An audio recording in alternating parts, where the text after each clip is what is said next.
ఆదుకునేటువంటి విధంగా పెట్టి ఈరోజు మన భారతదేశంలో మనం ఈ గందరగోళం పడుతూ ఉంటే సందట్లో సడేమియా అని చెప్పేసి మన గ్యాస్ సిలిండర్ మీద 50 రూపాయలు పెంచినటువంటి ఘనత కూడా కేంద్ర ప్రభుత్వానిదే. అందుకని వీటినన్నిటినీ ప్రస్తావించకుండా దీనికి సమాధానం చెప్పకుండా ఈరోజు కూర్చుంటే లేస్తే పడుకుంటే ముస్లింల పేరు ఎత్తకుండా కేంద్ర ప్రభుత్వం మనుగడ సాగించలేదు అని చెప్పేసి చెప్తున్నా నేను.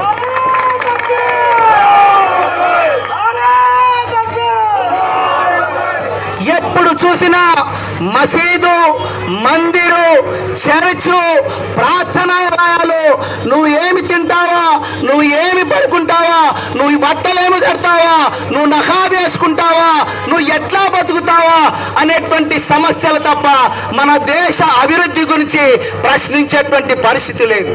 అందుకనేసే ఈ ప్రమాదం మనకు మంచి ఉన్నటువంటి తరుణంలో కేంద్ర ప్రభుత్వం ముస్లింలకు వ్యతిరేకంగా ఒక భీకరమైన నల్ల చట్టాన్ని తీసుకొని వచ్చింది. అదే వక్ఫ్ బోర్డ్ అమెండ్మెంట్ బిల్. ఈ బిల్లు గనక చట్టంగా మారింది. సుప్రీంకోర్టులో 16వ తేదీ తీర్పు రాబోతోంది. కేంద్ర ప్రభుత్వం ఈ బిల్లు గనక ప్రవేశపెడితే రాబో కాలంలో మద్రసాలు కానీ, ఈద్గాలు కానీ, పాత మసీదులు కానీ మనకు ఏమీ లేకుండా అది వేరే వాళ్లకు దారాదత్తం చేయడానికి కేంద్ర ప్రభుత్వం ఒక చీకటి ప్రణాళిక రచించిందని చెప్పేసి మేము తెలియజేస్తున్నాం.